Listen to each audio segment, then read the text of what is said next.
Bienvenue dans Quand le corps se dépose, un podcast dédié à celles et ceux qui cherchent à se reconnecter à leur corps, à leurs émotions, à leur souffle et à leur puissance intérieure.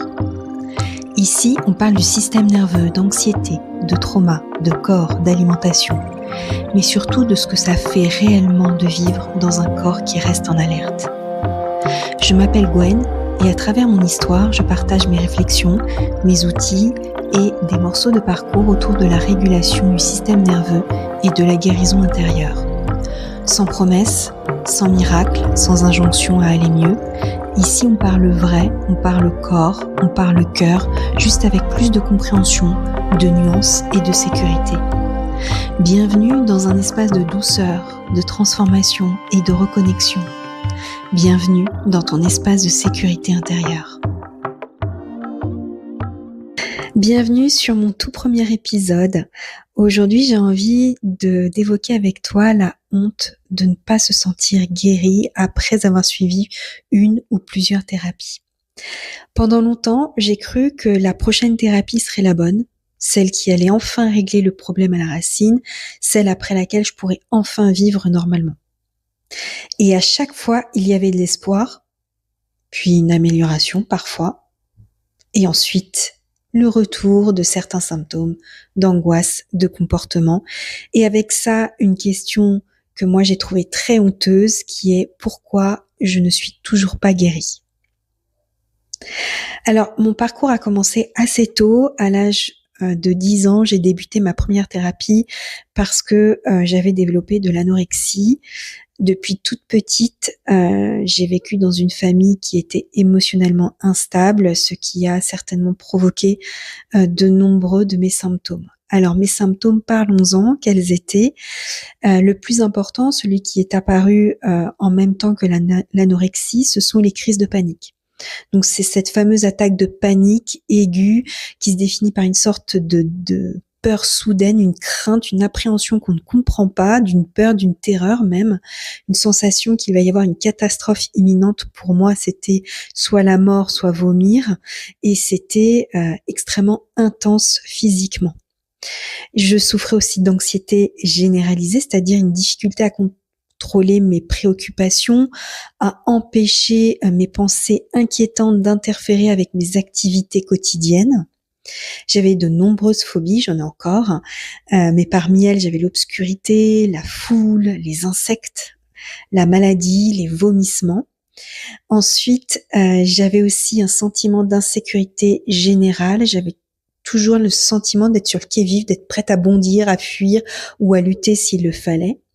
J'ai souffert forcément de TCA puisque je te disais tout à l'heure que j'avais de l'anorexie, donc les TCA sont les troubles du comportement alimentaire qui s'installent dans la durée et qui ont des conséquences sur la santé. Moi, je suis passée de l'anorexie à la boulimie, puis revenue sur un contrôle de mon alimentation. Il y a eu beaucoup de phases comme ça dans ma vie pendant de nombreuses années et encore aujourd'hui, c'est pas encore très clean. Et j'ai eu des troubles digestifs. Alors dans les troubles digestifs, j'ai eu des maux de ventre inexpliqués, de la constipation, des remontées acides, une prise de poids inexpliquée, surtout à l'âge de 20 ans, puis ensuite à l'âge de 37-38 ans, de la fatigue chronique. Je me sentais tout le temps épuisée, tout le temps crevée. Des troubles du sommeil également, avec des phases d'insomnie ou de réveil très tôt, ou alors des difficultés à m'endormir. Donc voilà l'ensemble de mes symptômes pour que tu comprennes un petit peu mieux ce dont je parle et pourquoi ensuite j'ai cherché à soigner tout ça. Donc, lorsque j'ai fait mon anorexie, quand j'ai eu 10 ans, mes parents m'ont emmené voir un thérapeute que j'ai suivi pendant 5 ans, donc un psychothérapeute, qui a permis de m'aider à mieux vivre mes attaques de panique. Ça veut pas dire qu'elles ont disparu, ça veut dire que j'ai dû être un peu plus mature vis-à-vis de tout ça. C'est ce que j'ai appris.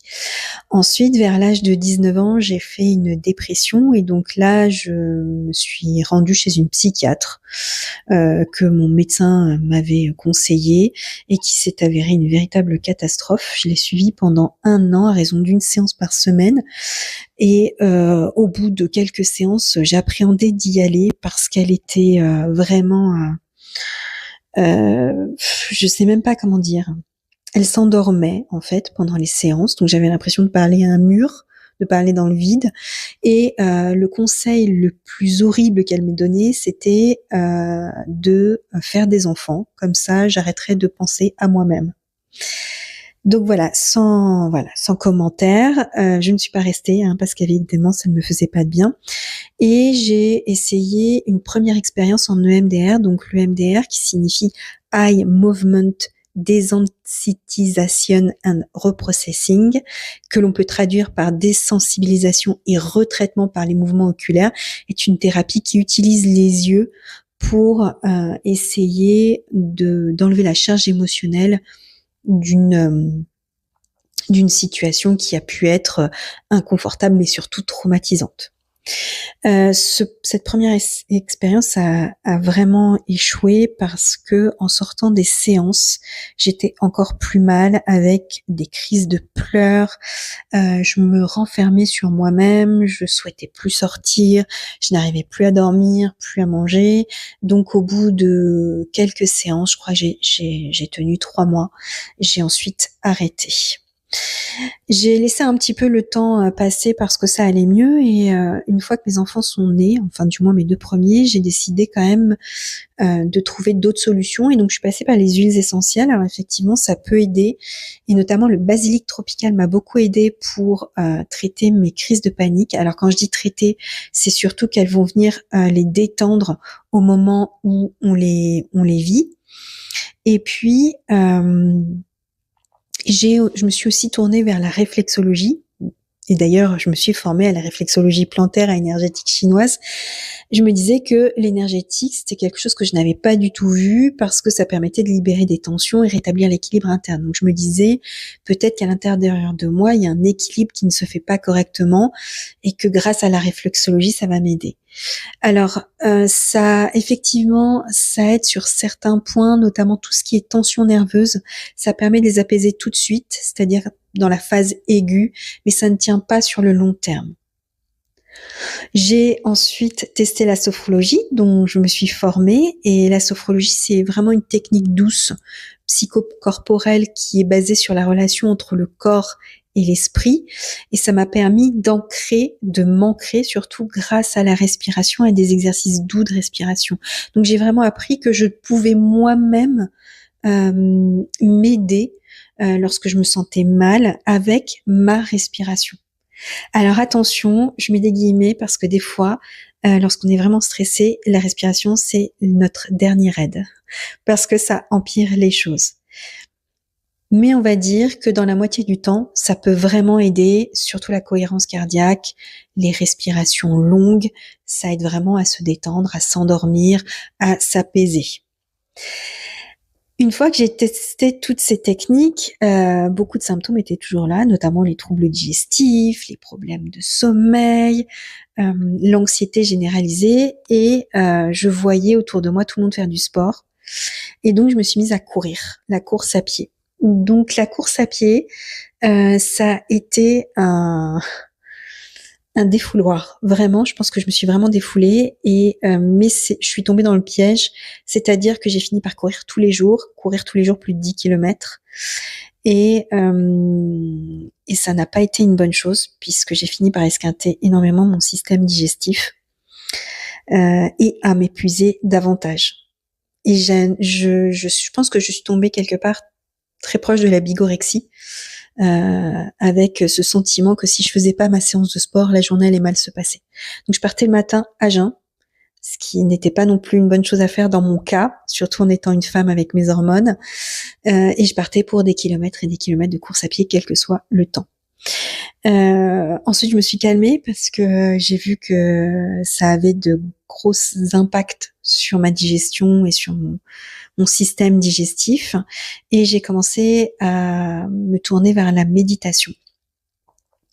Donc la méditation m'a appris à quand même me poser sur le fait que des fois c'est bien de ralentir même quand on n'en a pas envie et de s'obliger à écouter ce qui se passe à l'intérieur, surtout quand on n'en a pas envie. Donc c'est ultra inconfortable. Au début, c'est très dérangeant. Je tenais 1, 2, 3 minutes. Et puis peu à peu, on arrive à augmenter le temps et maintenant, je peux rester 10, 15 minutes en méditation. Ça me permet en fait de retirer tout ce qui est bruyant autour et de revenir à moi. J'ai aussi utilisé la kinésiologie. Donc pour ceux qui connaissent pas la kinésio, c'est un test musculaire en fait que les kinésiologues font pour tester les flux d'énergie du corps. Donc on est toujours dans l'énergétique. Donc ça m'a pas davantage aidé que la réflexologie.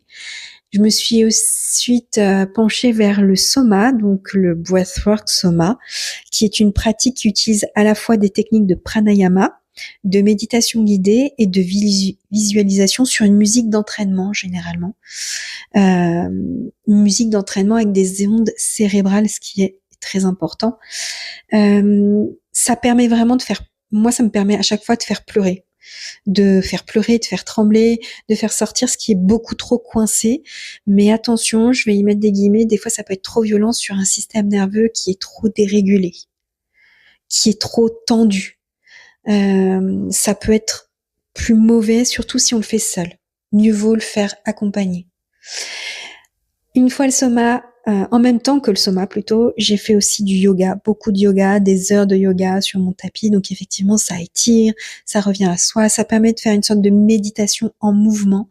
Donc quand parfois c'est trop difficile de méditer en position statique, c'est vrai que le yoga permet d'y retourner avec la respiration.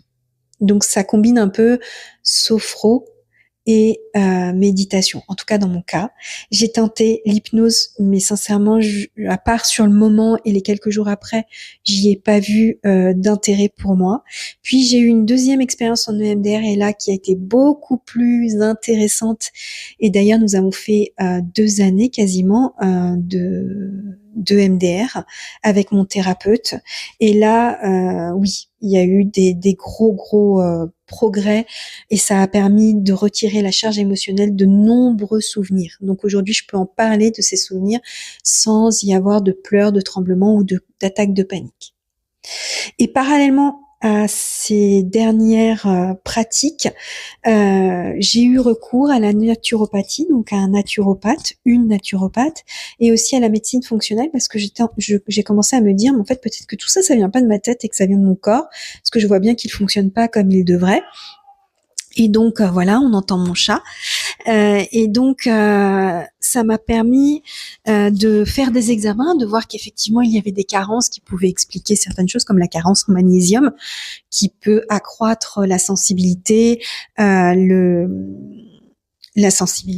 panique, les crises d'angoisse, etc.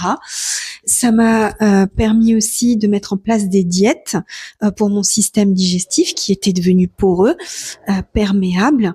Voilà.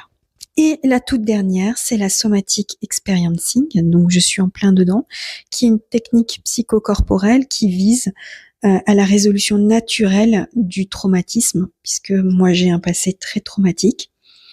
Et ça s'appuie sur mes ressources à moi. Le praticien va travailler dessus dans l'ici et maintenant, donc dans le présent, pour pouvoir aider le corps à exprimer ses mémoires sous forme de sensations, d'actions, d'images. Et en fait, on va laisser le corps parler, l'écouter. Donc voilà tout ce que j'ai pu expérimenter jusqu'à maintenant. Donc toute cette liste n'est pas exhaustive. Il existe d'autres thérapies que je n'ai pas consommées, si je puis dire comme ça. La recherche de praticien, à chaque fois, je l'ai fait en fonction des conseils qui m'ont été donnés par les différents médecins que j'ai pu consulter ou bien les professionnels de santé rencontrés. Pour moi, ce qui était important, c'est que la personne que l'on me conseille soit à l'écoute, Ça, c'est la première des choses. Sois très bien formée. Donc, je demandais souvent les diplômes. Et ensuite, qu'elle soit reconnue dans son métier. Alors, faut pas se leurrer, ces méthodes sont ultra coûteuses. Je pense notamment aux séances de thérapie qui me coûtaient 90 € de l'heure, non remboursées en général, ou seulement un forfait par les mutuelles. Et généralement, le forfait, c'est une séance par mois et encore. Le MDR, c'est pareil, ça coûte très cher. Moi, c'était 110 € la séance, de 45 minutes à 1 heure. Donc, c'est très coûteux. Sans parler du temps que l'on y passe, que l'on consacre, du temps aussi ensuite en compensation émotionnelle, comme j'ai envie de dire, c'est-à-dire que souvent après une séance, on décompense, on pleure, on est en colère, on s'agace vite, on est beaucoup plus fatigué. Donc tout ça, c'est aussi du temps que l'on perd à ne pas travailler ou ne pas s'occuper des enfants, ou du moins bien. Et puis, j'avais toujours cette sensation que à chaque thérapie, ça allait être la solution, celle qui allait enfin me sortir de tous mes soucis et me guérir une bonne fois pour toutes. J'avais cette promesse implicite qu'on peut se réparer complètement.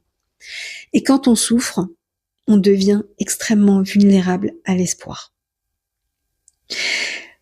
Et donc, tu comprends bien qu'avec toutes ces thérapies, il y a une honte qui est revenue de manière quasiment systématique et dont je n'ai jamais parlé jusqu'à maintenant. C'est la honte de me dire, mais mince, je fais tout ça pour ne toujours pas être guérie. Alors, il y avait cette honte-là de ne pas être guérie, la honte de rechuter, c'est-à-dire que ça allait des fois très bien après les premiers mois de thérapie, je me sentais mieux, il y avait des explications sur ce que j'avais vécu, mais pourtant j'avais toujours des crises de panique. Pourtant, je me sentais toujours phobique des insectes, par exemple, ou j'avais toujours la peur de vomir. Ça restait. Je comprenais pourquoi, je comprenais d'où ça venait, mais pourtant, dans ma vie, je voyais pas vraiment de changement, sauf que lorsqu'il y a une crise de panique arrivée, je me disais, voilà, c'est parce que t'as vécu ça, ou parce que tu l'as vécu comme ça, ou parce que ça te rappelle telle chose. Mais je me sentais pas guérie. Il y a aussi la honte d'avoir tout essayé. Quand je te parle de toute cette liste de thérapies que j'ai tentées, je me dis, mais la honte en fait. On dirait qu'elle essaye tout, qu'elle cherche rien, que en fait elle attend que la solution vienne de l'extérieur et pas d'elle. Et c'est tout le contraire en fait. Moi, j'ai toujours cherché en me disant, c'est ce qui va m'aider moi à me soutenir, c'est ce qui va m'aider moi à travailler sur moi-même et à grandir et à avancer et à me guérir. Le regard des autres aussi peut provoquer une certaine honte parce que l'entourage attend aussi que la thérapie puisse aider. Et enfin, on a peur d'être un problème sans solution. Sincèrement, au nombre de thérapies que je suis, souvent je me dis mais c'est pas possible, on pourra jamais m'aider en fait. Il n'y a pas de solution. Et donc il y a ce sentiment d'échec, d'avoir essayé tant de choses et d'avoir échoué. Et à un moment, on ne sait plus si on cherche à guérir ou juste à arrêter de chercher. Alors, ce que j'ai commencé à comprendre avec tout ça, c'est que le système nerveux ne se transforme pas dans la violence contre soi. Par exemple, le sport à outrance, ça m'a pas aidé. Alors effectivement, oui, ça défoule sur le moment, mais quand on le répète comme ça tous les jours, qu'on se fait violence, même quand ça va pas, qu'on va courir tous les matins quand il pleut, qu'il neige, qu'il fasse moche, même si on a mal aux pieds, même si on a mal au ventre, ça n'a pas aidé, ça a été beaucoup plus violent qu'autre chose pour mon système nerveux. Pareil pour tous les régimes drastiques que j'ai pu utiliser, FODMAPs, le régime GAPS, le régime sans sucre, etc. Ça a été extrêmement violent et au final plus délétère que bénéfique. Ensuite, vouloir absolument éradiquer, ça peut maintenir dans l'hypervigilance, c'est-à-dire que non, il faut surtout pas que j'ai une crise d'angoisse. Donc, tout de suite, je vais aller appeler mon thérapeute, ou je vais prendre mes huiles essentielles, ou je vais me mettre dans le silence ou en méditation. En fait, on veut tout de suite éradiquer comme s'il fallait que ça n'existe pas. Or, ça, c'est pas possible non plus. Certaines blessures demandent aussi de la sécurité de la lenteur. Ça met du temps à comprendre. Et la guérison surtout n'est pas linéaire. On peut très bien avoir besoin pendant quelques mois d'un suivi thérapeutique et puis pendant plusieurs années pas du tout. Et puis ensuite y retourner en fonction de ce que l'on vit, en fonction de notre environnement, en fonction du stress, de la fatigue, bref, des choses de la vie. Et j'ai commencé à aller un peu mieux quand j'ai arrêté de vivre chaque symptôme comme un échec. Alors, je n'ai pas la solution à tout, puisque je suis toujours en thérapie et notamment en somatic experiencing.